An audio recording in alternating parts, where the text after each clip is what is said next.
The ink on the divorce papers was barely dry when I walked out of the courthouse. The air had the sharp scent of rain mixed with cheap cologne, his cologne. I could still picture it in my mind. Her hand on his shoulder, the same hand that used to rest over my heart while whispering she loved me. There was no scene, no yelling. I simply signed, stood up, and left. Her eyes followed me, expecting a meltdown, but I gave her nothing. I'd learned that revenge is best served cold, and I was frozen on the inside. 15 years ago, I was just a kid with a peanut butter sandwich and a thermos of soup when I first saw her. Ava. She was sitting a few tables away, pretending to focus on her books while her stomach growled audibly. Without a word, I pushed half of my sandwich toward her. She looked at me as though I had handed her a miracle. The next day, she showed up with a paper flower she'd made, telling me I was her best friend. We stayed close until her family moved away without warning, no farewell, no letter. She was gone. Fast forward to my marriage to Lisa.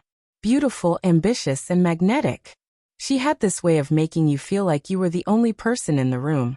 And for years I thought I was. But cracks started to show. Long hours at work, a new phone she kept face down. A scent that wasn't hers lingering on her coat. I didn't accuse her, not yet.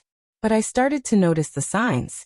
She'd laugh softer when I entered the room, delete entire message threads, and dress up for team dinners when I knew her boss would be out of town. Then came the rainy Tuesday. She left her laptop open on the counter, and the screen displayed an email. Can't wait to see you tonight. Last night was unforgettable. It wasn't my name at the bottom. I didn't confront her. I didn't scream or throw her things out. That would be too obvious. Instead, I began quietly dismantling her life. First, I gathered evidence, time-stamped, meticulous, enough to bury her in court. Then I moved our joint accounts, freezing them and putting the assets in a trust she couldn't touch. I hired a sharp, no-nonsense lawyer. We acted fast, fault-based divorce, adultery as the cause, backed by undeniable proof. She tried to play the victim in mediation, but my lawyer didn't flinch. By the time the judge made his ruling, Lisa had lost everything. The house, half of her investments, and her reputation. The man she cheated with ghosted her shortly after she moved into a cramped one-bedroom apartment. That should have been the end. Then I heard her name. Ava. I turned around to see her, tall, graceful, more stunning than I remembered. Her smile was warm, but her eyes reflected a depth that spoke of hardships I hadn't seen before. We sat down in a quiet cafe and caught up. She told me she'd moved back to the city and was working as an attorney. I shared everything about Lisa. Ava listened, her gaze sharpening with every word, but she never interrupted. When I finished, she leaned in. Do you want her to just lose money, Daniel, or do you want her to starve? Ava had a talent for dismantling people, legally, socially, and financially. Over the next month, we worked silently, precisely. Lisa had started freelancing for a high-end design agency, and Ava had connections there.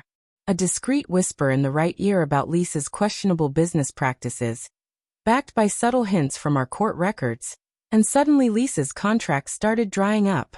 Next, Ava used her network to spread the story of Lisa's betrayal at every gala, brunch, and networking event. It wasn't gossip.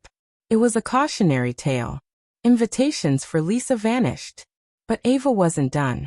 She found the landlord of Lisa's apartment building, an investor Ava represented. When the deal went through, Lisa got a polite 30-day eviction notice.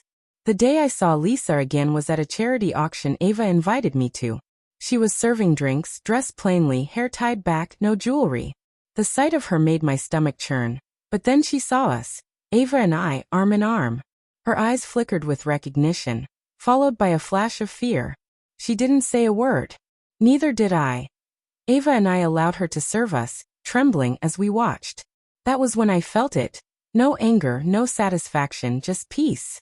Later, Ava and I walked beneath the streetlights. I looked at her and said, "You didn't just help me. You finished it." She smiled faintly. "No, Daniel. You finished it when you chose not to burn the house down in anger. You let it rot in silence. That's worse." I looked at her. Ava, the girl I once shared a sandwich with, now a woman who had given me something far greater. Closure. For the first time in months, I laughed. Some betrayals deserve forgiveness. Others deserve silence. But some, like Lisa's, deserve exactly what they get.